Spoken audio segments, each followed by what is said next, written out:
नमस्कार दोस्तों, मैं आशीष आप सबका स्वागत करता हूं आपके अपने इस चैनल एक लक्ष्य एकेडमी में। आइए शुरू करते हैं क्लास 7th का चैप्टर नंबर 6 ज्योग्राफी का। सब्जेक्ट क्या है दोस्तों? ज्योग्राफी का चैप्टर नंबर 6 जिसका नाम है नेचुरल वेजिटेशन। नेचुरल वेजिटेशन मतलब प्राकृतिक वनस्पतियाँ। जो वनस्पतियाँ हम देखते हैं उनके बारे में एंड वाइल्ड लाइफ और वन्य जीवों के बारे में हम लोग इस चैप्टर में पढ़ेंगे। ठीक है दोस्तों, आइए शुरू करते हैं। Salima was excited. किसकी बात हो रही है दोस्तों? सलीमा की। Salima was excited about the summer camp she was attending. Salima बड़ी उत्साहित थी, बड़ी खुश थी। कहाँ पर जाने के लिए?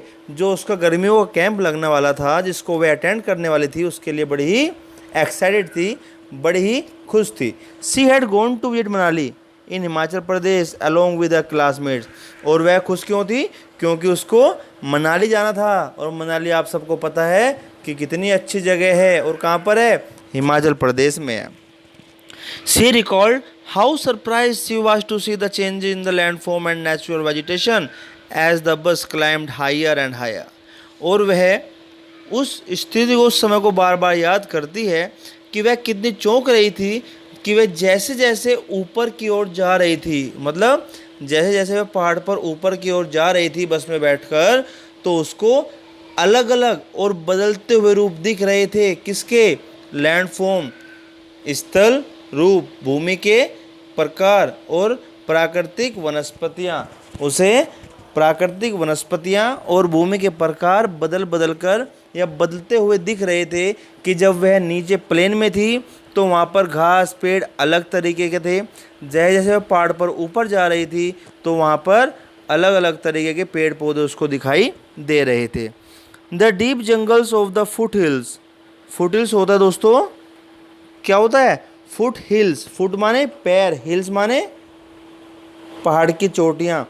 तो पहाड़ की चोटियों के जो नीचे का हिस्सा होता है उसको हम लोग फुट हिल कहते हैं। क्या कहते हैं? Foot hill. Comprising sal and teak slowly disappeared. कि जब वे जंगल से शुरू हुए थे तो वहाँ पर उसको साल और टीक के पेड़ दिखाई दे रहे थे। मतलब कि जहाँ पर पहाड़ शुरू हुआ था वहाँ पर टीक और सॉल के पेड़ थे जो कि धीरे धीरे गायब हो रहे थे। She could see tall trees with thin pointed leaves and cone shaped canopies on the mountain slopes. लेकिन जैसे जैसे वह ऊपर बढ़ रही थी तो ऐसे ऐसे उसको अब लंबे लंबे पेड़ दिखने लगे थे जो कि शंकुआकार मतलब ये कोन शेप। जब कोन होता है आपका कोन, जैसे आपको बताया था 6th क्लास में भी आपने पढ़ा, ये कोन होता है जैसे आप आइसक्रीम खाते हैं इसका उल्टा रूप। तो ऐसे आपको पेड़ दिख रहे थे कि वो नीचे तो चौड़े होते हैं और ऊपर संकरे होते चले जाते हैं और इनकी पत्तियां बड़ी कंटीली देखने को मिलती है। ठीक है, तो जैसे वो ऊपर जा रहे थे तो उसको बड़े बड़े पेड़ दिखाई दिए जिसकी पत्तियां बड़ी नुकीली थी और जो कि कोन के आकार के देखने में लगते थे, जैसे जैसे पर्वत का ढाल होता था इस तरीके से। तो पर्वतीय ढलानों पर, पहाड़ों की ढलानों पर उन्हें लंबे लंबे पेड़ एक कोन के आकार में, जिसकी चोटियाँ, जिसकी पत्तियाँ बहुत नुकीली थी, इस तरह के पेड़ उनको देखने को मिले। She learn that those were coniferous trees. और उसने सीखा, उसने पाया कि वे जो पेड़ थे उनको क्या कहते हैं? कोनिफेरस। क्या कहते हैं? शंकुधारी। कोनिफेरस ट्रीज उनको कहते हैं, शंकुधारी पेड़ उनको कहते हैं। She noticed blooms of bright flowers on tall trees. और उसने यह भी देखा कि बड़े बड़े पेड़ों पर लहराते हुए, महकते हुए, चमकते हुए फूलों को भी उसने देखा और उसने पाया कि वे फूल या वे पेड़ किस चीज़ के हैं? रोडोडेंड्रॉन्स। कौन से हैं? Rhododendrons. From Manali as she was traveling up to Rohtang pass she saw that the land was covered with short grass and snow in some places। और जैसे जैसे वे उन पहाड़ियों से, जो मनाली से रोहतांग पास के पास पहुँचे, तो उसने देखा कि बड़े पेड़ भी ख़त्म हो गए। तब उसने देखा कि वहाँ पर छोटी छोटी घास उसको दिखी और उसके साथ साथ उसने देखा कुछ जगह पर तो पूरी ज़मीन बर्फ़ से ढकी हुई थी। कुछ जगह पर तो पूरी ज़मीन बर्फ़ से ढकी हुई थी। फ्रॉम, उससे पहले आप देखिए ये फोटो दिखाया गया है रोडोडेंड्रोन का। किसका? Rhododendron. From Salima's observation, Salima ने वहाँ पर ऑब्जर्व किया, उसने अवलोकन किया। We surmise that there is a close relationship between height of land and the character of vegetation. और हम अनुमान लगा सकते हैं, भाई घूम तो सलीमा रही है, सलीमा उदाहरण के तौर पर मानो कि वह दिल्ली से चली और दिल्ली चलकर वह रोहतांग पास तक पहुंची और वहां पर पहुंचते पहुंचे उसने बहुत सारे बदलावों के बारे में बताया। तो हम अनुमान लगा सकते हैं कि जो एक संबंध है, जो एक रिश्ता है, एक नाता है, किसका? जमीन की ऊंचाई का और प्राकृतिक वनस्पतियों के गुणों का। जमीन की ऊंचाइयों का और प्राकृतिक वनस्पतियों की विशेषताओं का, इनका आपस में बहुत गहरा संबंध है। जैसे जैसे ज़मीन की ऊंचाई बढ़ती रहती है वैसे वैसे वनस्पतियाँ भी बदलती रहती है। With the climate changes and that changes natural vegetation. पहले तो जलवायु बदलती है और जलवायु के बदलने के साथ साथ प्राकृतिक वनस्पतियाँ भी बदल जाती हैं। The growth of vegetation depends on temperature and moisture. जो वनस्पतियों की वृद्धि है, जो वनस्पतियों की ग्रोथ है, वह निर्भर करती है उस जगह के तापमान पर और वहाँ की आर्द्रता पर। उस जगह के तापमान पर और वहाँ की आर्द्रता पर कि उसकी हवा में कितना मॉइस्चर है, कितनी नमी है। It also depends on factors like slope and thickness of soil. और इसके साथ साथ यह निर्भर करती है उन कारकों पर जैसे कि ढलान, कि उस पर्वत की ढाल कितनी है, और थिकनेस ऑफ सोयल, और मिट्टी की जो परत है उसकी मोटाई कितनी है, कि वहाँ पर ढाल कितनी है और मिट्टी की जो मोटाई है वह भी कितनी है। इस पर भी निर्भर होती हैं वनस्पतियाँ। The type and thickness of natural vegetation varies. जो type and thickness of natural vegetation, प्राकृतिक वनस्पतियों की मोटाई या उसकी सघनता, प्राकृतिक वनस्पतियों की मोटाई या उसकी सघनता और उसके प्रकार, ये वेरी अलग अलग पाए जाते हैं, अलग अलग होते हैं फ्रॉम प्लेस टू प्लेस, जगह जगह के हिसाब से। अलग जगह पर आप गए तो वहाँ पर आपको अलग तरह की वनस्पतियाँ देखने को मिलेगी। क्यों? Because of the variation in this factors, क्योंकि जो हमने अभी कारक पढ़े उनमें भी बदलाव होते रहते हैं। हमने कौन से कारक पढ़े कि भाई जो प्राकृतिक वनस्पतियाँ हैं, नेचुरल वेजिटेशन है, वो डिपेंड करती हैं उस जगह के टेम्परेचर पर, उस जगह के मॉइस्चर पर, उस जगह की स्लोप पर और उस जगह की मिट्टी की परत की मोटाई पर। इन फैक्टर की वजह से आपको जगह जगह के हिसाब से अलग अलग किस्म के, अलग अलग तरह की वनस्पतियाँ देखने को मिलती है। Natural vegetation is generally classified into 3 broad categories as follows. जो प्राकृतिक वनस्पतियाँ हैं आमतौर पर इनका वर्गीकरण किया गया है 3 कैटेगरीज में, 3 वर्गों में इनका बंटवारा किया गया है। वह क्या हैं आपको बता देते हैं। पहला है फॉरेस्ट, पहला है फॉरेस्ट जिसको आप जंगल या वन कहते हो। दूसरा है ग्रासलैंड जो घास के मैदान होते हैं। तीसरा है श्रब्स जो झाड़ियाँ होती हैं। ठीक है, सो हम शुरू करते हैं फॉरेस्ट के बारे में। किसके बारे में? फॉरेस्ट के बारे में। आइए जंगलों के बारे में शुरू करते हैं। Jungle which grow where temperature and rainfall are plentiful to support a tree cover.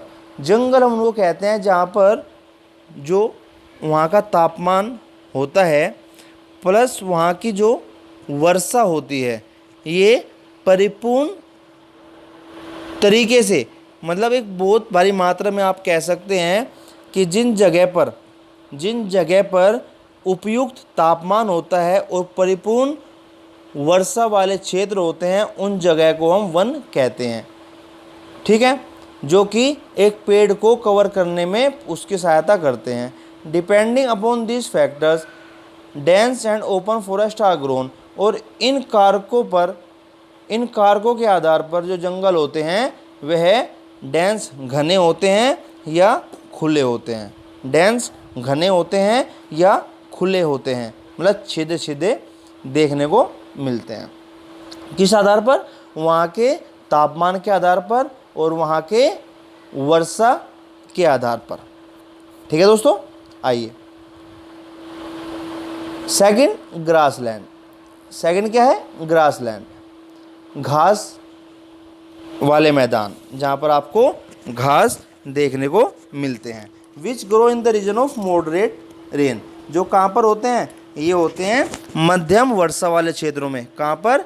मध्यम वर्षा वाले क्षेत्रों में। तीसरा श्रब्स, झाड़ियाँ, झाड़ियाँ कहो या कांटेदार झाड़ियाँ कहो, थोर्नी श्रब्स, कांटेदार झाड़ियाँ एंड स्क्रब्स, ये grow in the dry region, ये कहाँ पर होती हैं? सूखे क्षेत्रों में। जैसे आपने देखा होगा राजस्थान में, क्यों? क्योंकि वहाँ पर रेतीला इलाका है, रेगिस्तान भूमि है, तो वहाँ पे आपको ये कटीली झाड़ियाँ जैसे कि कैक्टस हो गया, इस तरह के आपको वहाँ पर वेजिटेशन देखने को मिलती है। ठीक है, आइए Salima was sharing her experience, Salima अपना जो तजुर्बा था, ये ट्रिप थी, इसको अपने पापा के साथ शेयर कर रही थी। Her father visited various places in the world, उसके पापा इस दुनिया में बहुत जगह घूमे हुए थे।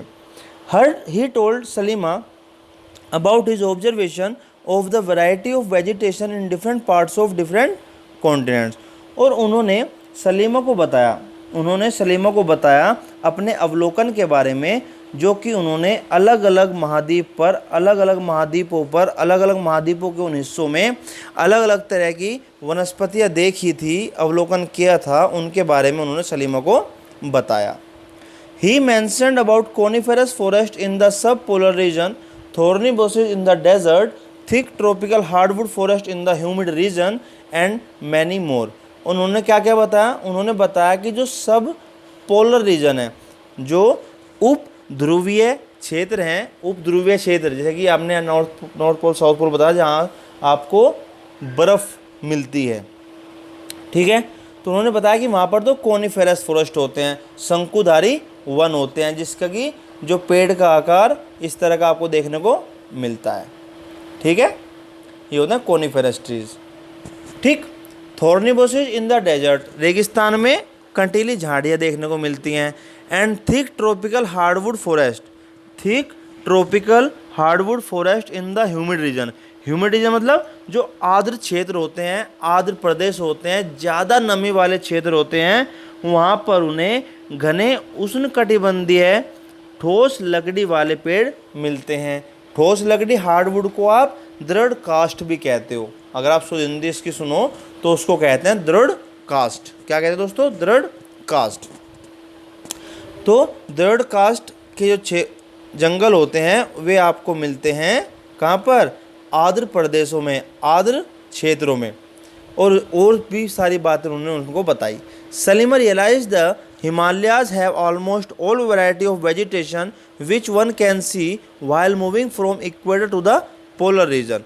तो यहाँ पर सलीमा ने महसूस किया, उसको लगा कि जब हम यहाँ से हिमालय पर जाते हैं तो लगभग सारे प्रकार के, सारी तरह की वनस्पतियाँ देख लेते हैं, जो कि हमें इक्वेटर विषुवत रेखा से और ध्रुवीय क्षेत्र तक जाने में देखने को मिलती हैं। वह सब वनस्पतियां हम लोग हिमालय पर जाते हुए देख सकते हैं।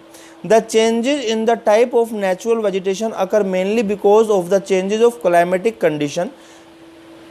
प्राकृतिक वनस्पतियों के प्रकार में जो बदलाव हमें देखने को मिलते हैं, उनका एक मुख्य कारण क्या है? वहाँ की जलवायु स्थिति में बदलाव। वहाँ की जलवायु स्थिति में बदलाव, जैसे कि एक क्षेत्र से दूसरे क्षेत्र में आप जाते हैं तो वहाँ के मौसम में, वहाँ के जलवायु में परिवर्तन होता है, और उस जलवायु के परिवर्तन होने के साथ साथ ही आपको वहाँ की वनस्पति में भी बदलाव देखने को मिलता है। Let us get to know, आइए अब जानते हैं the different types of natural vegetation of the world with their characteristic features and wildlife inhabiting there. आइए अब जानते हैं अलग अलग प्रकार की प्राकृतिक वनस्पतियों के बारे में जो कि हमें इस पूरे संसार में देखने को मिलती है, और उनकी विशेषताओं के बारे में, उनके गुणों के बारे में, और साथ साथ उनमें रहने वाले वन्य जीवों के बारे में भी हम लोग यहाँ पर जानेंगे। ठीक है, आइए शुरू करते हैं। सबसे पहला पॉइंट जो कि है फॉरेस्ट। क्या दोस्तों? फॉरेस्ट, जंगल, वन। और वन में भी हम लोग पहला पॉइंट ले रहे हैं ट्रॉपिकल एवरग्रीन फॉरेस्ट। क्या है? Tropical evergreen forest. हम लोग पहले पढ़ चुके हैं ट्रॉपिकल क्या होता है, उष्णकटिबंधीय। जो ट्रॉपिक्स पर पाया जाता है उसको हम कहते हैं उष्णकटिबंधीय। एवरग्रीन का मतलब होता है सदाबहार, जहाँ पर हमेशा हरियाली ही हरियाली रहती है। सो उष्णकटिबंधीय सदाबहार वनों के बारे में हम पहले सबसे पढ़ेंगे। उससे पहले यहाँ पर एक उदाहरण दिया गया है। डू यू नो, क्या आप जानते हैं? The tropical evergreen forest in Brazil is so enormous that it is like the lungs of the earth. कि ब्राज़ील का जो उष्णकटिबंधीय सदाबहार वन है वह बहुत बड़ा है, विशाल है, बहुत बड़ा है, विशाल है, और उसको इस प्रकृति के फेफड़े कहा जाता है। उसको इस प्रकृति के फेफड़े कहा जाता है। अब आपसे एक सवाल है, ऐसा क्यों कहा जाता है? याद रखना, ब्राज़ील का उष्णकटिबंधीय जंगल को जो कि बहुत बड़ा है उसको प्रकृति के फेफड़े के नाम से जाना जाता है। तो आपको बताना है ऐसा क्यों कहा जाता है और उसका नाम क्या है। ठीक है, आइए शुरू करते हैं। This forest are also called tropical rain forest. ये जो जंगल होते हैं इनको ट्रॉपिकल रेन फॉरेस्ट भी कहा जाता है। दैट मीन्स कि उष्णकटिबंधीय सदाबहार वनों को हम लोग उष्णकटिबंधीय वर्षा वन भी कहते हैं। उष्णकटिबंधीय वर्षा वन भी कहते हैं। इससे हमें पता लग रहा है कि यहाँ कुछ बरसात का खेल जरूर है, बारिश जरूर होती होगी। These thick forests occur in the regions near the equator and close to the tropics। ये जो घने जंगल हैं ये उन क्षेत्रों में पाए जाते हैं जो कि इक्वेटर के पास और ट्रॉपिक्स, ट्रॉपिक्स मतलब दो ट्रॉपिक्स होते हैं, एक ट्रॉपिक्स ऑफ कैंसर और एक ट्रॉपिक ऑफ कैप्रिकॉर्न। अगर नॉर्थ की बात करें तो इक्वेटर से लेकर ट्रॉपिक ऑफ कैंसर, और अगर साउथ की बात करें तो इक्वेटर से लेकर ट्रॉपिक ऑफ कैप्रिकॉर्न। ये हमने लैटिट्यूड और लॉन्गिट्यूड वाले चैप्टर में अच्छे से पढ़ा है। अगर आपने नहीं समझा तो दोबारा आप लोग प्लीज़ मेरी पिछली वीडियोस देखिए, लैटिट्यूड लॉन्गिट्यूड वाली, वहाँ पर आपको ये सब देखने को मिल जाएगा।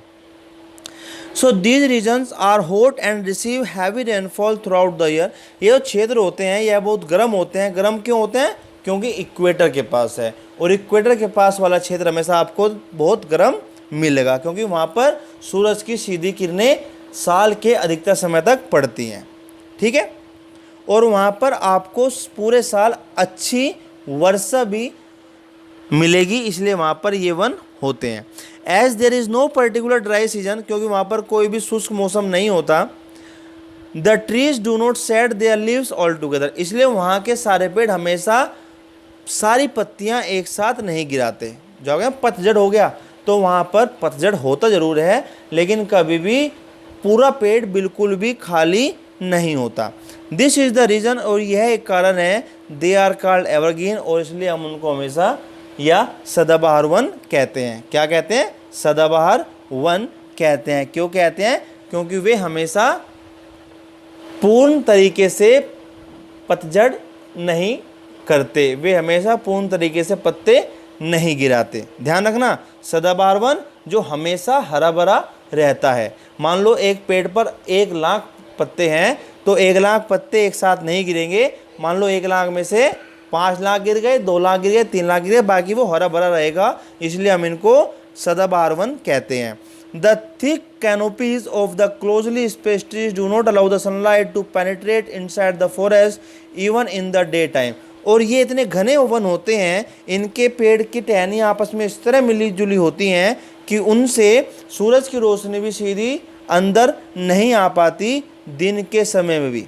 ठीक है, सूरज की रोशनी भी उन मिली हुई टहनियों को आपस में नहीं छेद सकती और वह भी अंदर तक नहीं जा पाती। Hardwood trees like rosewood, ebony, mahogany are common here. और यहाँ पर जो दृढ़ कास्ट सख्त लकड़ी वाले जो पेड़ मिलते हैं, दृढ़ कास्ट वाले जो पेड़ मिलते हैं, उनमें से कुछ नाम यहाँ पर दिए गए हैं। रोजवुड, एबोनी जिसको आप आबनुस कहते हैं, महागोनी, ये कुछ सामान्य तौर पर मिलने वाले पेड़ यहाँ पर आपको मिलते हैं। इसके साथ ही एक पिक्चर दिखाई गई है, ये है आपका ट्रॉपिकल एवरग्रीन फॉरेस्ट। क्या आपको लगता है कि इतने घने होने के बावजूद इसमें से सूरज की रोशनी अंदर चली जाएगी? नहीं जा पाती।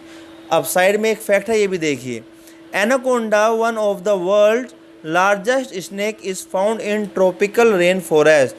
एनाकोंडा आपने सुना होगा, सबसे भयंकर और सबसे बड़ा सांप है जो कि आपको ट्रॉपिकल रेन फॉरेस्ट इन उष्णकटिबंधीय वर्षा वनों में ही देखने को मिलता है। It can kill and eat, और यह इतना बड़ा होता है कि यह मगरमच्छ को भी मार सकता है और उसको खा लेता है। तो देखिए कितना बड़ा होगा अगर यह मगरमच्छ को खा लेता है तो। ठीक है दोस्तों, आइए सेकंड हमने पढ़ा ट्रॉपिकल एवरग्रीन फॉरेस्ट।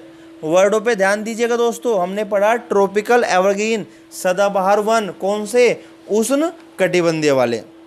अब हम पढ़ेंगे ट्रॉपिकल डेसिडियस फॉरेस्ट। क्या पढ़ेंगे? ट्रॉपिकल डेसिडियस फॉरेस्ट, मतलब कि उष्ण कटिबंधीय पर्णपाती वन। पर्णपाती वन होते हैं, डेसिडियस का मतलब होता है जो पेड़ अपनी पत्तियां सारी गिरा देता है, मतलब जहाँ पर आपको पतझड़ देखने को मिलता है।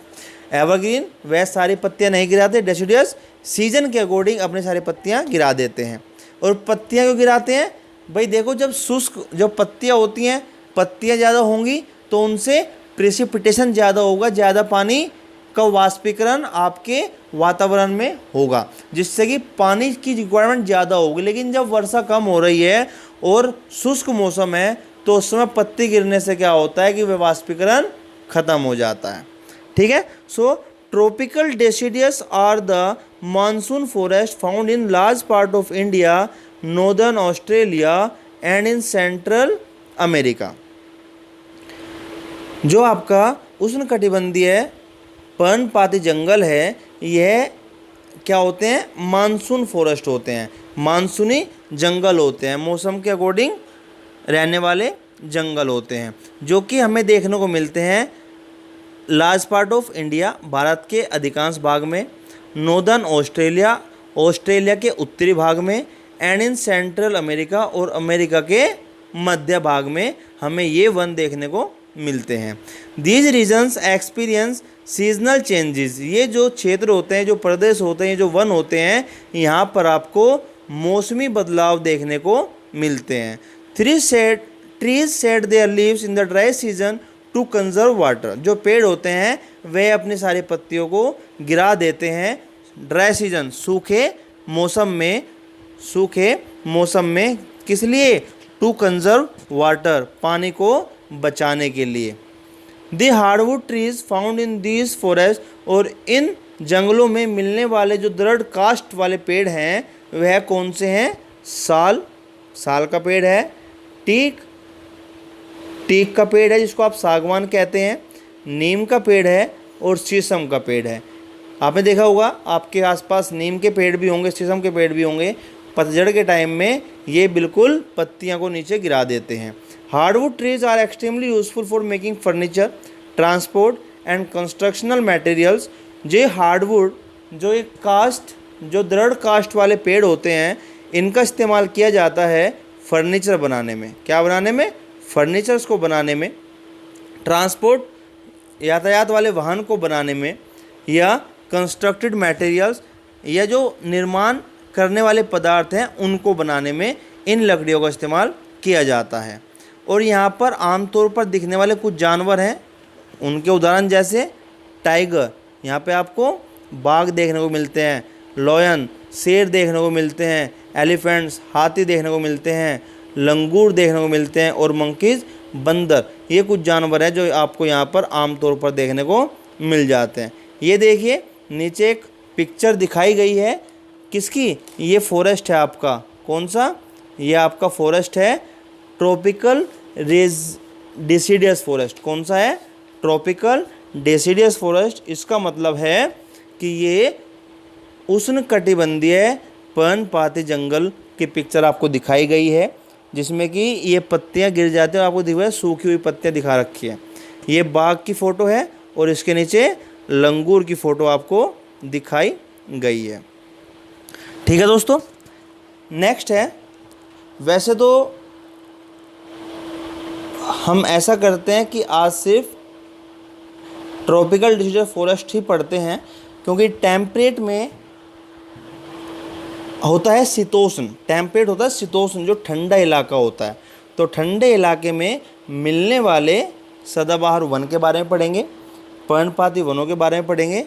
तो आप लोग आज सिर्फ इतना ही रिवाइज कीजिए। फॉरेस्ट में आपका ट्रॉपिकल एवरग्रीन और ट्रॉपिकल डेसिडियस फॉरेस्ट।